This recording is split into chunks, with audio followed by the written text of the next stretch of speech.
Hi, this is Richard Edelman, and you're listening to The Trust Makers.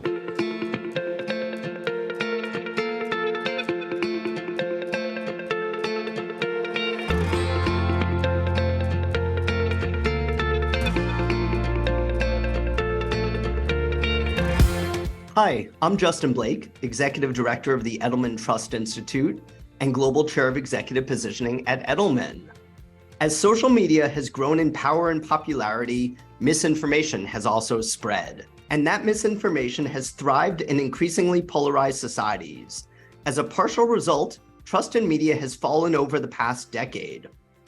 So what can journalists do to fight the spread of misinformation and regain trust? I will discuss this with Mia Parrish, who has the experience on the ground as a journalist and is the former publisher of the Idaho Statesman, the Kansas City Star, and the Arizona Republic. Now, she studies the media as the professor of media innovation and leadership at Arizona State University's Walter Cronkite School of Journalism and Mass Communication. And she also leads ASU's media enterprise. Mia, welcome to Trustmakers. Thank you, Justin. So glad to be here. What an amazing role you have now, studying media as the professor for media innovation and leadership. Tell us more about your work at ASU. ASU, America's most innovative university, but in all seriousness, it's one of the things I really love about being in this role. I get to build things, I get to investigate, I get to try to solve complex problems, and certainly trust in media is one of them. And I get to do that both with brilliant scholars, not just journalists, but also students. And I learn from them probably more than they learn from me at this point. You know, it's a really exciting kind of place to do this work. And what are some of the things that your scholarship is focusing on these days? I've very much found this lane in misinformation and disinformation and the weaponization of that. It is both a global issue, you know, it's a security issue for us. It's also a threat to democracy, which ultimately, as a journalist and a First Amendment geek, is it's my main jam, right? You know, what do we do in a society where trust is being eroded, and trust in media, trust in a free press is so vital for the health of everything from our just basic communities, our educational systems, and certainly the health of our businesses. Talk more about the health of our businesses. Why should business leaders care so much about misinformation? Well, everything from something very vital, like we've been through a pandemic, and trust in our health institutions, trust in our scientists is life and death, right? You know, that so you've got a very strong throughput of the darkest things possible when we don't have trust in the institutions that are helping to keep us safe and healthy. And on the other end, I don't even know if it's the other end, but democracy does not exist in a space where you have a lack of trust in the institutions, and you don't have a free country without a truly free and well-funded press. So this trust crisis, really a trust catastrophe, as far as I'm concerned, is something that will erode those institutions that are so precious, fragile, and for me, that First Amendment, the ability to have a free press and freedom of religion and freedom to assemble, all of which are under attack right now. And that's very much a fascist playbook. Historians, scholars, journalists, legal experts, all of that, constitutional scholars have seen this time again throughout history. Can you give an example of the weaponization of misinformation? That's such a strong word, and even stronger word, as you talked about this as a catastrophe. So give us an example of that. You certainly see this, you know, you were asking about business more specifically, but anything historically like an Enron, right? You know, you're putting your trust in this, or a Bernie Madoff, or that's broad writ large that can be so catastrophic specifically to humans and businesses. But you're finding, particularly with these successive generations beyond boomers, Gen X, Gen Y, Gen Z, that trust in business is vital both for their interest in engaging with those businesses, buying their products and services, but also working for them. They want to be part of an organization. They want to be part of an entity that they trust and also believes are positive purveyors, that they are doing good, that they're not trying to work over either their employees or their communities.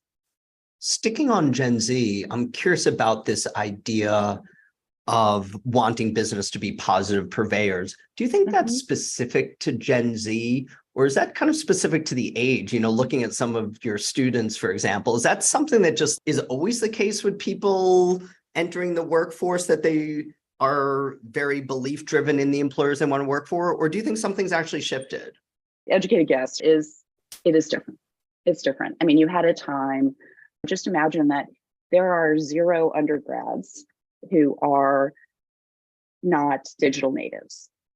All of them are post 9/11 babies. They've all grown up in this environment where there was terrorism, where there were great insecurity with bank crashes and mortgage defaults and political environments. I don't blame them for not trusting people on that front either.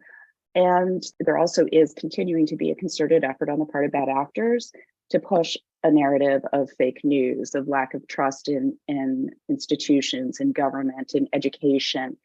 So all of that, you've got a skeptical generation. And this skeptical Gen Z, are they consuming media in ways that are different than the generations before them?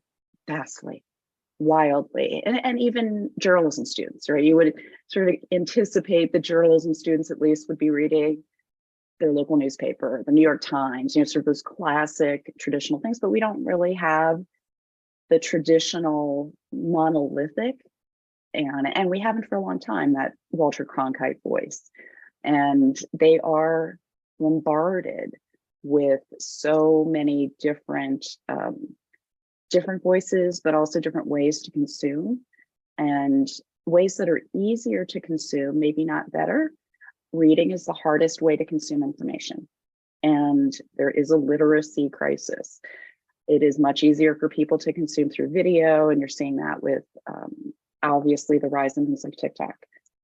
Those are also places that are a lot easier to manipulate in terms of truth and what you're really seeing, and the rise in AI and other technologies that enable disinformation, misinformation, weaponization of that information, whether it's something like don't believe in vaccines, which is incredibly dangerous, or going after individual brands. People have found ways to weaponize it in individual places against businesses, other individuals, but certainly writ large in the community. Even amongst your more sophisticated students, how are they weeding out misinformation and deciding what is truthful and not? Or are there things that they're leaning on that help them make that distinction? It's a frightening time for me as a journalism educator, as a longtime journalist, as someone who cares about truth and trust, and frankly, as someone who's been humbled by this. We're in this state where the very nature of truth is under assault in everything from education and science to what is true about a bank failure, where in the past, pure fact, I always felt would win. That was the best argument. And that isn't the case anymore. And I don't have a good answer for that. It's really been accelerated. And it continues to accelerate. You see this as people are, and states, bad actors are working to really intensify the lack of trust, but also the confusion. So if the truth doesn't work to fight misinformation, what are you seeing that does work? Well, I won't say truth doesn't work. Truth is a component, but I had this naive, pure play idea that, well, we'll just tell the truth and that will work, right? We also had this notion, we still have this argument, obviously, around bias and being neutral, and it sort of got us away, and perhaps we were lazy about context. So really showing our work, showing the context, showing the historical perspective, reiterating the truth with the sources that go into that truth, with the research that goes into that truth, not just saying it, I said it, I'm a smart person, you should believe me. There's an extra level of work and another, level and another level. And it's a constant. And we weren't, I don't think, as educators or as journalists or as business leaders prepared for that.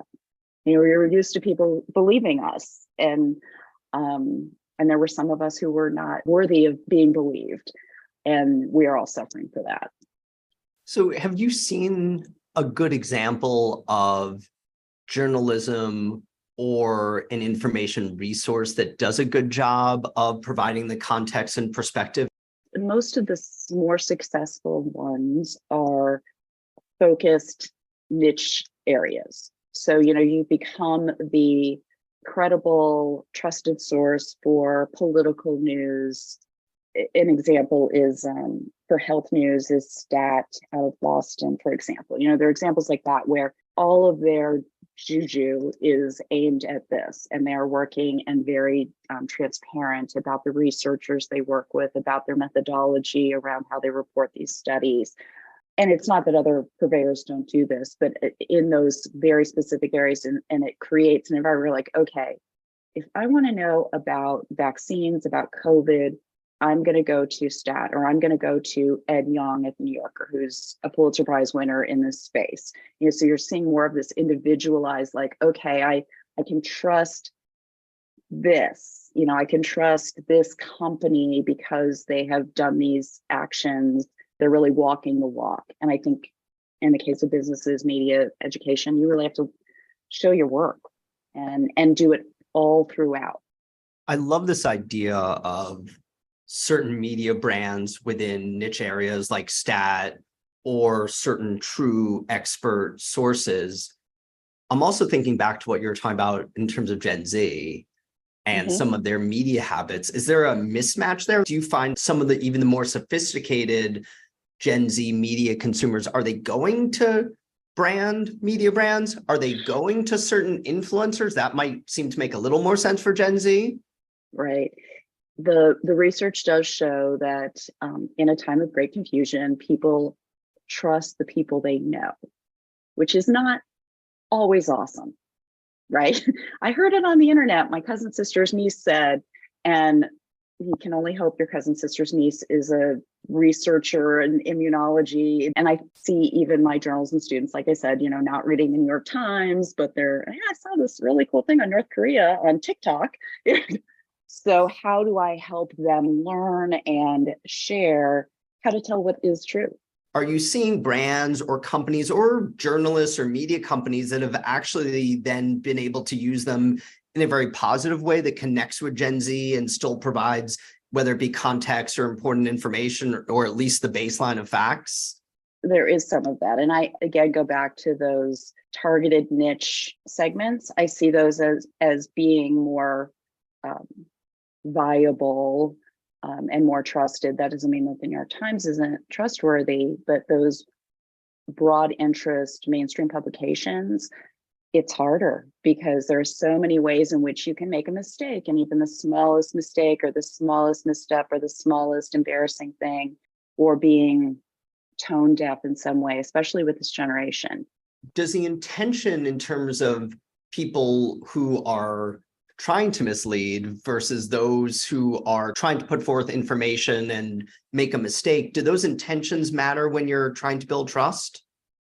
Certainly, I think. I mean, you look at the definition of a lie, and this is one of my just pet peeves, is we've been in this state where there are people who are actually lying and repetitively lying, and certainly in the political space, and we could name names, but I don't need any more doxing. But when you have that kind of intensity and intention, and then a headline that says alleged falsehoods, and media just really has not figured out a good way to call the balls and strikes, I think, and call the intensity of whatever that lie or misstatement, or because when something is a lie, the definition is that there was an intent of a falsehood.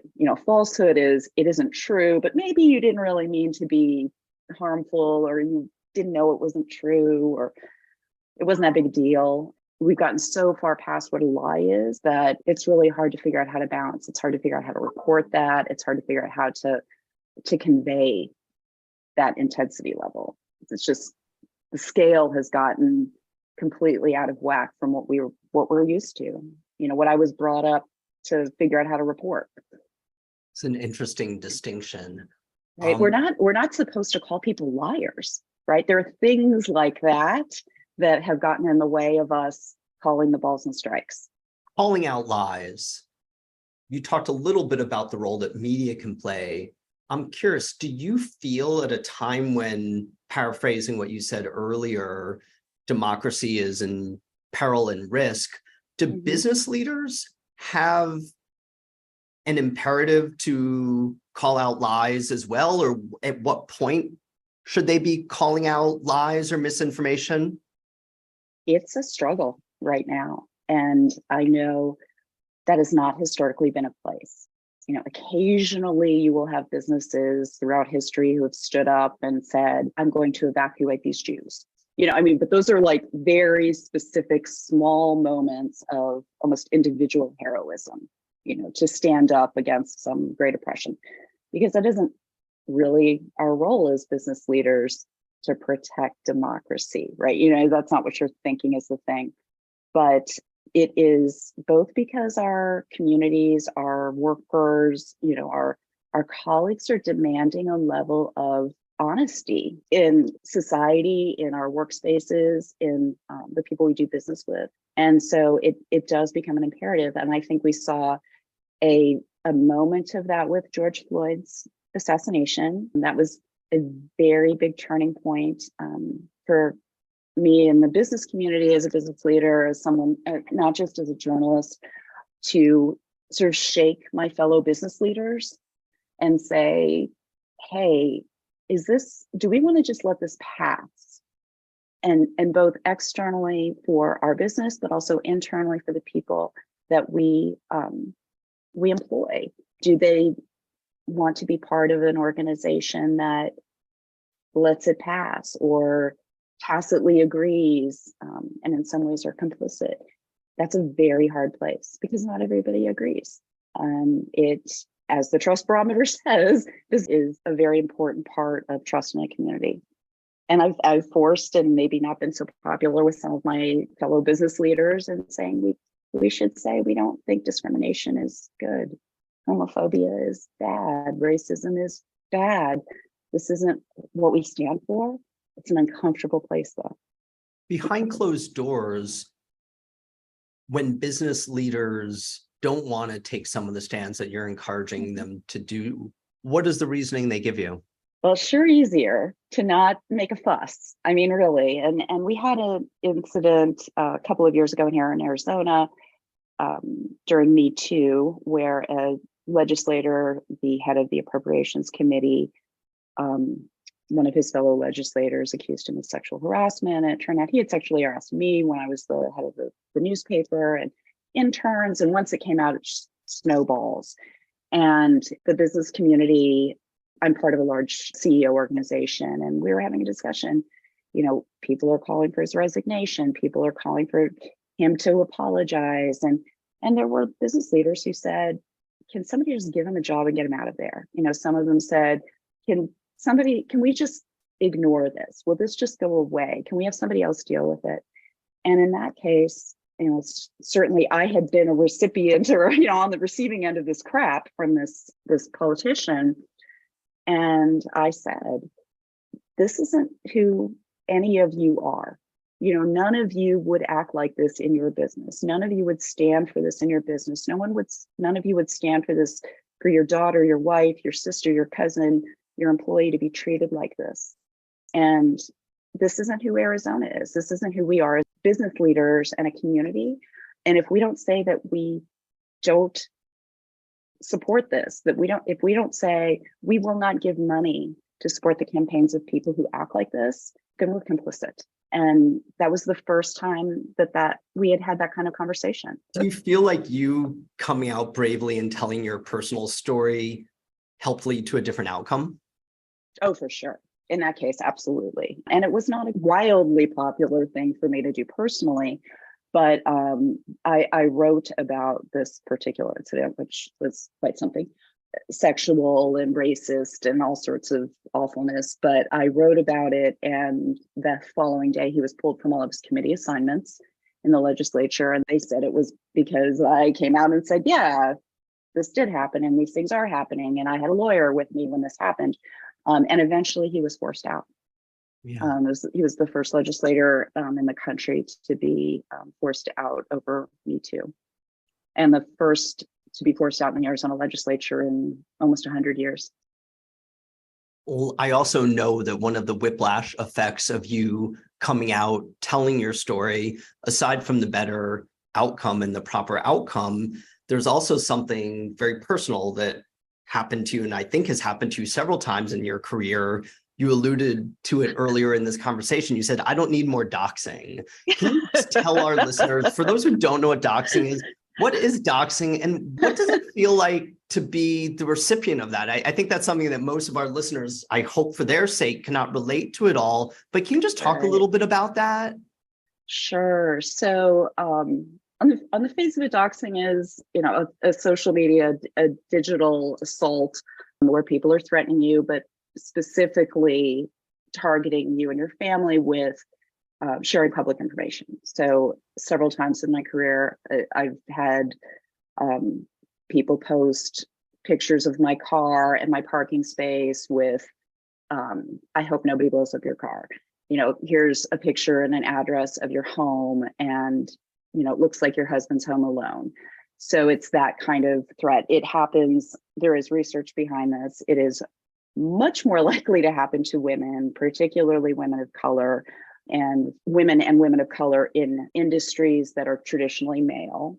So in journalism, that would be like sports and technology, where that becomes extremely sexual in nature and threatening, rape culture and that sort of thing. So yes, I've been on the receiving end of that in campaigns a couple of different ways. I once refused to support a pedophile priest.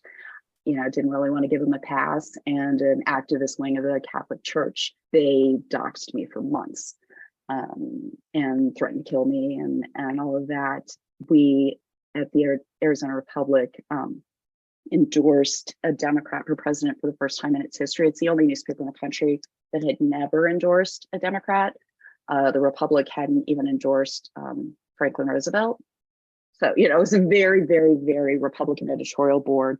And the Republicans on that editorial board, and I'm a registered Republican as well, we felt that we would not do a service to the country or to Republicans or to democracy to endorse President Trump. And that resulted in tens of thousands of threats, global.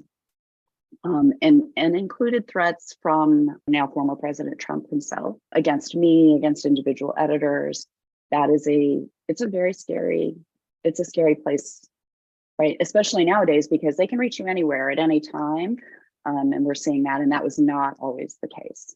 It's one thing to get a letter in the mail. It's like, you're a poo-poo head. It's a whole other thing to have a presidential candidate say that people should come and kill you. Yeah, the 2016 endorsement of Hillary Clinton by the Arizona Republic is probably the first time a lot of our listeners heard of that kind of harassment and doxing and death threats around a simple opinion. Historic. Newspapers always endorsed. The Arizona Republic was the Arizona Republican until 1930. Newspapers historically were founded as political party papers. So expressing an opinion on an editorial page in a political environment is a long tradition that suddenly became incredibly fraught and weaponized. It's insane to me that people in a democracy would threaten to kill circulation kids selling newspapers door to door over a well-reasoned and historically traditional action of expressing a recommendation about a vote. Not a go, you better go vote, not a threat, not anything. It's just very un-American, strangely un-American to me. Yes, well, people threatening folks at a newspaper who didn't even have anything to do with the editorial itself is a very sad state of democracy. As a leader, as someone who's educating future leaders, as someone who is working with Gen Z to help their information hygiene, a big thank you to you for all your work and for sharing your expertise and insights with our listeners today. So really, thank you. Thank you. Thank you for your interest. It's obviously incredibly important to me. And thank you for the work on the trust barometer, which is vitally important for people to understand what we're up against. And to our listeners, thank you for listening to the Trust Makers.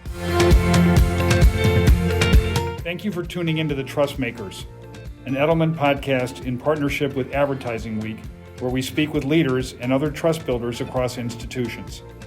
See you next time.